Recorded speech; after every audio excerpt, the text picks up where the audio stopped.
Hello dear students, स्वागत है आप सभी का आपके अपने इस ब्यूटीफुल से चैनल में। आज अपन पढ़ने जा रहे हैं वेक्टर का लेक्चर नंबर अगला।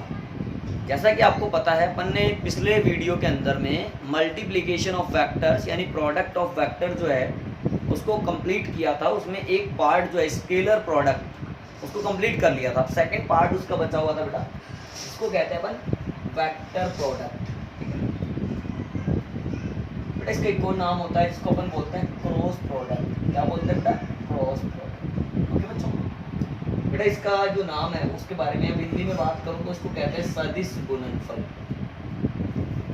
यानी नाम से पता चल रहा है, अगर दो वेक्टर क्वांटिटीज को मल्टीप्लाई करने पर एक वेक्टर क्वांटिटी ही मिल जाए, then this type of multiplication is called vector product. मैं लाइन लिख देता हूं बेटा, on multiplying two vectors if we obtain a vector quantity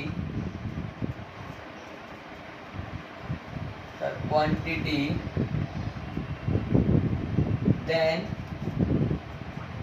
this type of multiplication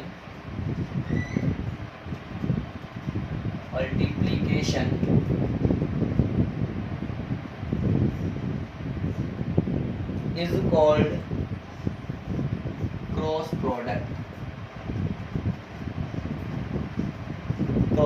clear? अपन ने कहा बेटा कि जैसे let two vectors A and B, two vectors A vector and B vector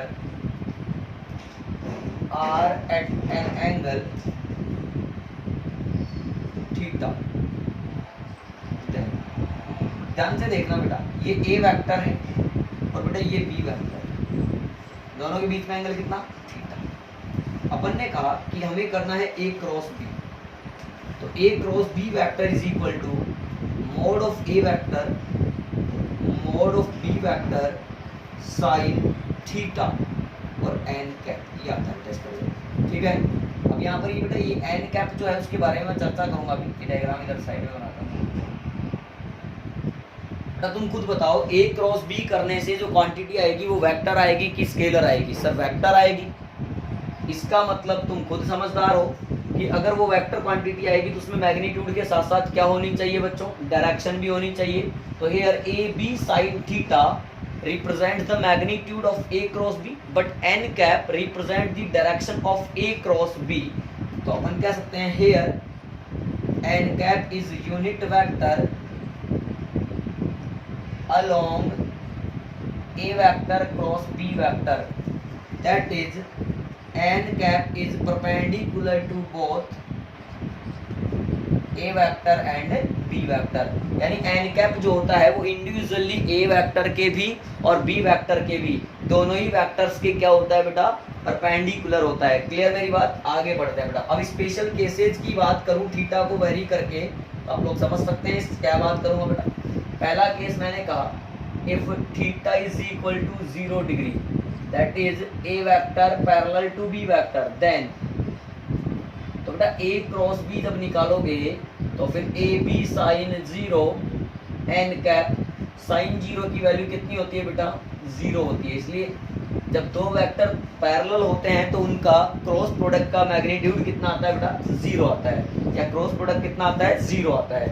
यानी अगर मैं बात करूं बेटा पैरेलल वेक्टर जैसे आई क्रॉस आई की, तो 1 इंटू 1 इंटू साइन 0, तो ये 0 हो जाएगा बेटा। इसी तरह से जे क्रॉस जे भी 0 हो जाएगा बेटा, और के क्रॉस के भी बेटा क्या हो जाएगा?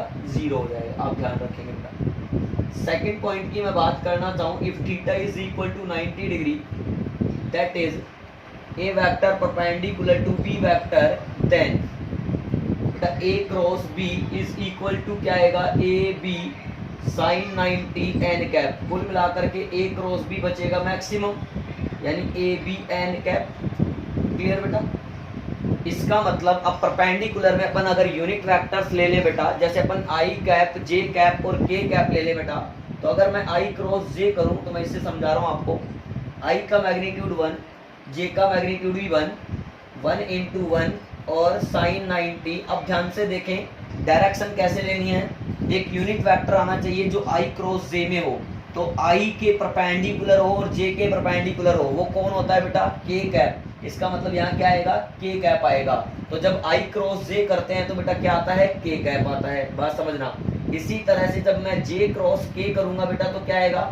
i कैप आएगा बेटा।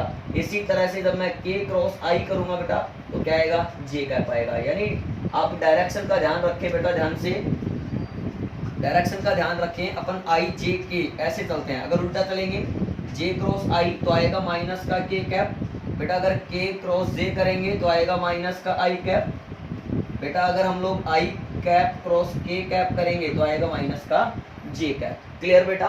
फटाफट से इतना तो नोट करें, फिर हम लोग आगे बढ़ेंगे बेटा। ओके बेटा, पॉइंट नंबर अपन जो है अब तीसरे की पॉइंट की बात करते हैं।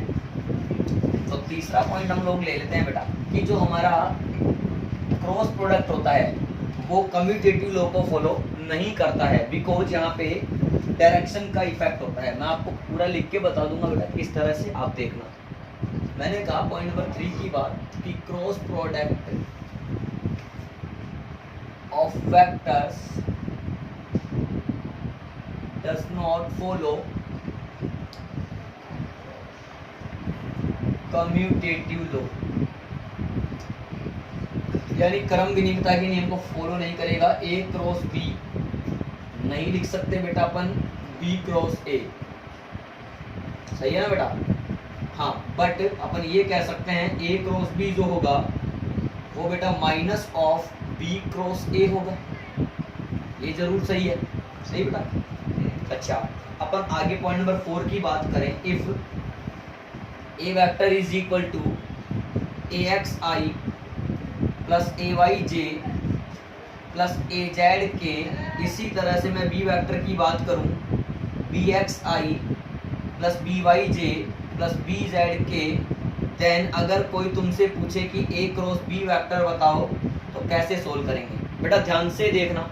यहाँ पर एक 11th के मैथमेटिक्स का एक टॉपिक काम आने वाला है, वो हम लोग काम में लेंगे बेटा। मुझे क्या चाहिए? a क्रॉस b चाहिए। अब a क्रॉस b निकालने के लिए यहाँ पर इस तरह का पहले आप सिंबल बना लें, जिसको अपनी भाषा में अपन अभी तक मैग्नीट्यूड बोला करते थे, पर जब ये बड़ा लिखने लगा हूँ तो इसको बेटा मैं डिटरमिनेंट बोला करूँगा, हिंदी में सारणिक बोला करूँगा। इसको सोल्व कैसे करते हैं बेटा? सबसे पहले ऊपर ही ऊपर आप i j k लिख लें। अब ये ध्यान रखें a क्रॉस b करना है या b क्रॉस a करना है, बिकॉज तुम्हें ये पता चल चुका है कि a क्रॉस b और b क्रॉस a दोनों इक्वल नहीं आते हैं। तो बेटा a क्रॉस b करना है तो पहले a वेक्टर के लिए जो कंपोनेंट्स हैं वो लिखेंगे ax, देखो i कैप के नीचे लिखेंगे ax, j कैप के नीचे लिखेंगे ay और इसके नीचे लिखेंगे az। अब b वेक्टर बाद में है तो bx by एंड bz। बेटा इसको सोल्व कैसे करते हैं अच्छे बच्चों की तरह सुनेंगे बेटा।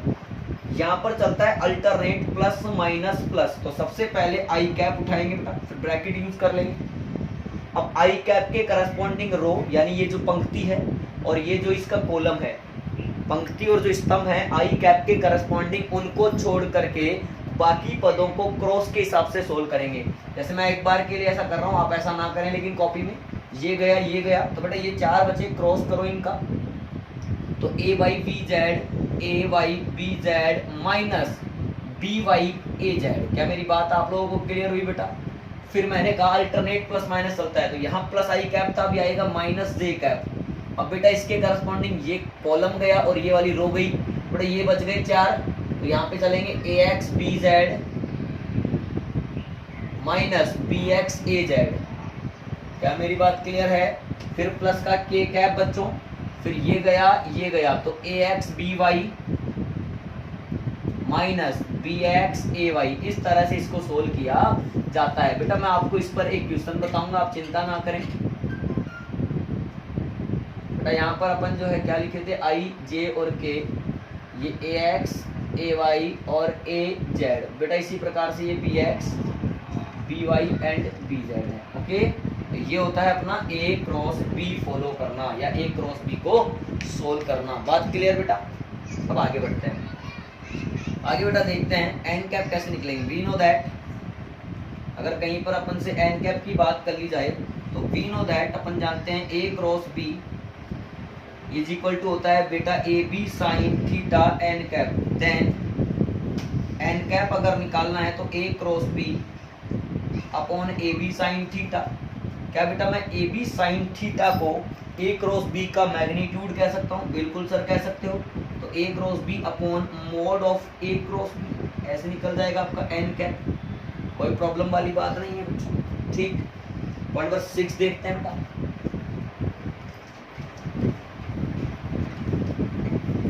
ठीक बेटा, पॉइंट नंबर 6 देखो, if two vectors A vector and B vector represents two sides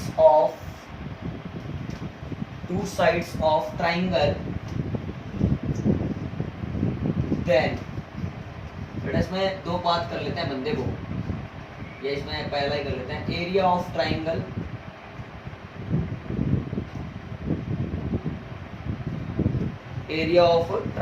जो आएगा बेटा इसमें आएगा mod of half of mod of A cross B. एक आ जाएगा बेटा इसमें एरिया ऑफ पैरेललोग्राम, वो आ जाएगा इसका दुगना mod of A cross B. Clear बेटा? फटाफट से इतना नोट करो आप, फिर अपन आगे बढ़ेंगे बच्चों। ओके बेटा, कर लिए नोट? ठीक है। अब तुमने कहा कि सर एक क्वेश्चन हो जाए, मैंने कहा ठीक है, मैंने कहा ठीक है।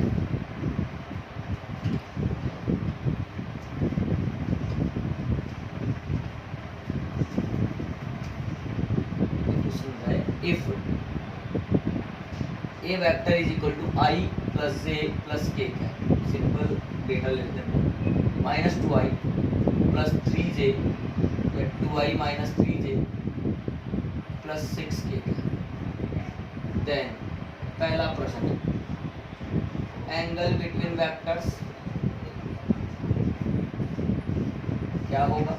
दूसरा प्रश्न बेटा, A cap is equal to क्या है, B cap is equal to क्या है।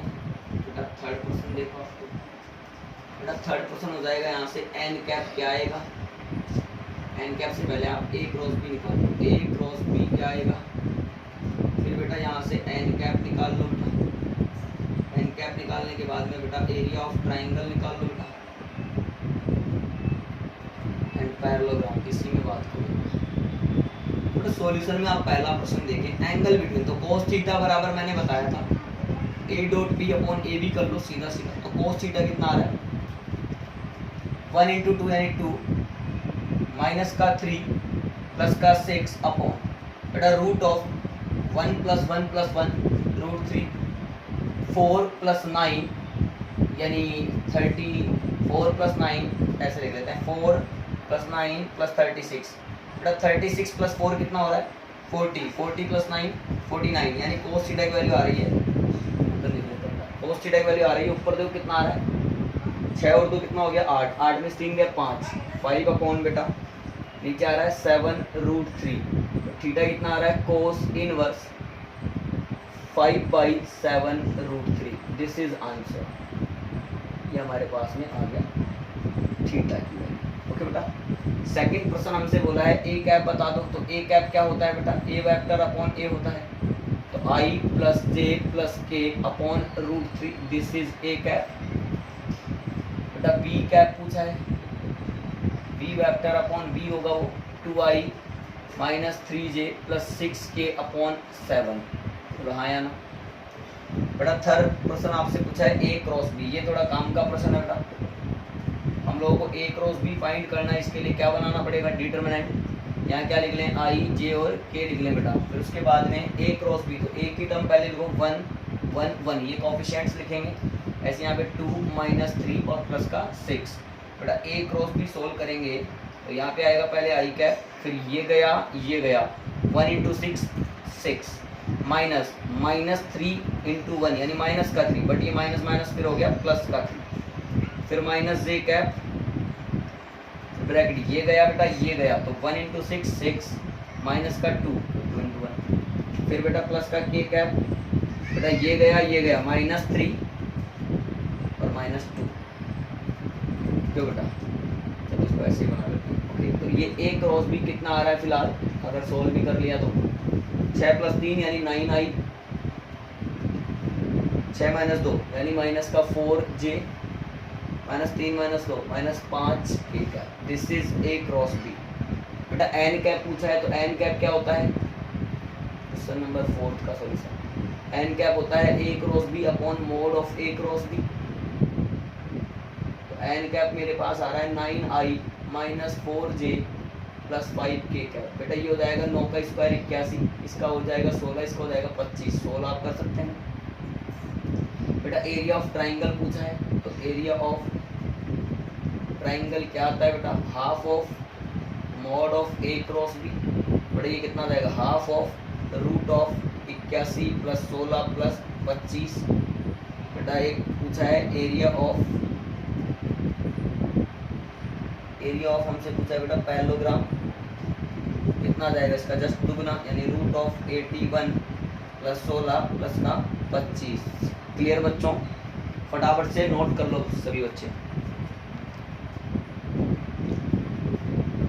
कर लो बेटा। फिर एक लास्ट टॉपिक बचा हुआ है, बस उस लास्ट टॉपिक के बारे में और डिस्कस करेंगे। फिर ये वेक्टर जो चैप्टर है वो पूरी तरह से कंप्लीट नहीं होगा, फिर भी एक टॉपिक और अपन जो है वो नेक्स्ट वीडियो में ले लेंगे बेटा। एक छोटा सा टॉपिक है, पहले उसके बारे में डिस्कस कर लेते हैं। ओके, आइए बेटा देखिए, नेक्स्ट टॉपिक है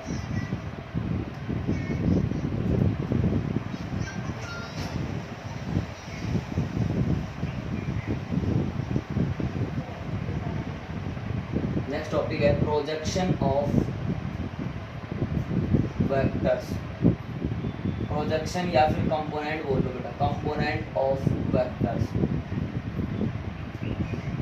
बेटा समझना, प्रोजेक्शन का मतलब है प्रक्षेप। जैसे मैंने बात करी कि ए वेक्टर और बी वेक्टर जो हैं वो एक दूसरे से थीटा एंगल पर है बेटा। अब इसमें दो बातें हो सकती हैं, projection of A vector, projection of A vector along B vector, है ना, यानी component of A vector along B vector. ये क्या है बेटा, ए कोस थीटा, कंपोनेंट निकालोगे तो इसका मतलब ये वैल्यू कितनी है, कुल मिलाकर के ए कोस थीटा है बेटा। वैसे तो निकल गया, बट इसको और सिंप्लीफाई करो तो क्या कर सकते हो, ए कोस थीटा, इसको मल्टीप्लाई कर लो बी से, डिवाइड कर लो बी से, तो ए बी कोस थीटा बेटा लिखेंगे A vector dot B vector upon में बेटा बी। अब बी वेक्टर अपॉन बी क्या आएगा, ए डॉट बी कैप, इस तरह से आएगा। आया समझ में। तो उसी तरह से बेटा मैं क्या बात करूं, प्रोजेक्शन ऑफ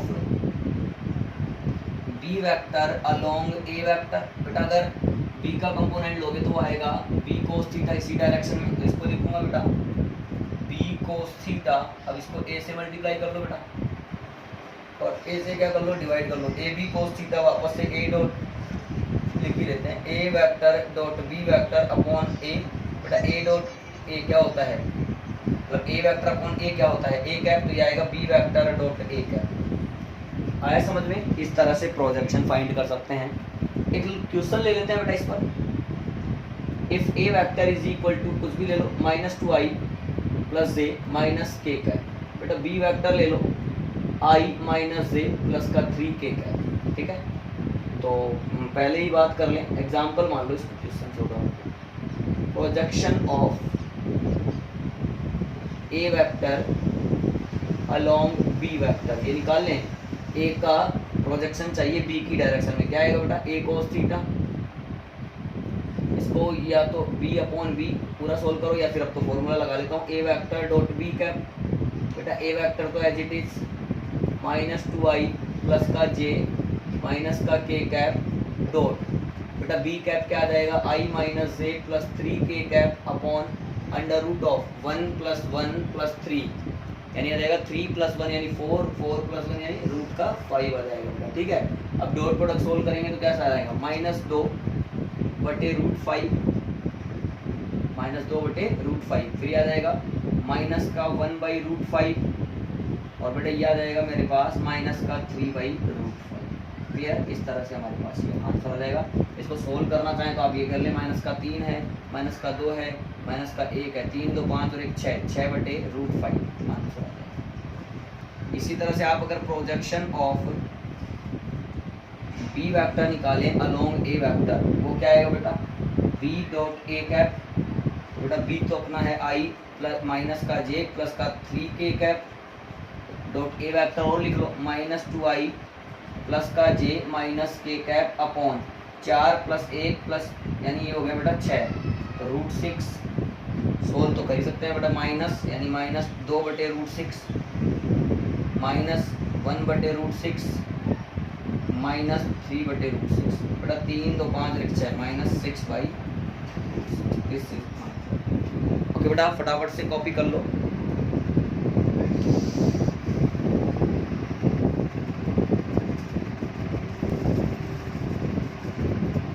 हो गया बच्चों, ठीक है।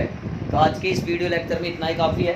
अब नेक्स्ट अपन पढ़ेंगे बेटा एक टॉपिक लामी थ्योरम, और फिर इस टॉपिक यानी लामी थ्योरम को कंप्लीट करने के बाद ये चैप्टर की बोल देंगे अपन जय। क्लियर। और अब आप लोग पढ़ाई करते रहिए, प्रॉपर नोट्स बनाइए बेटा, प्रॉपर सीट को सोल्व करिए, कुछ डाउट हो तो आप कमेंट करिए। क्लियर है ना बेटा, लगातार जुड़े रहिए और पढ़ाई करना तो बिल्कुल भी भूलना ही नहीं है। वीडियो पसंद आई तो लाइक करिए, शेयर करिए और कमेंट करिए, चैनल को सब्सक्राइब भी करिए। ओके बेटा, ऑल दी वेरी बेस्ट।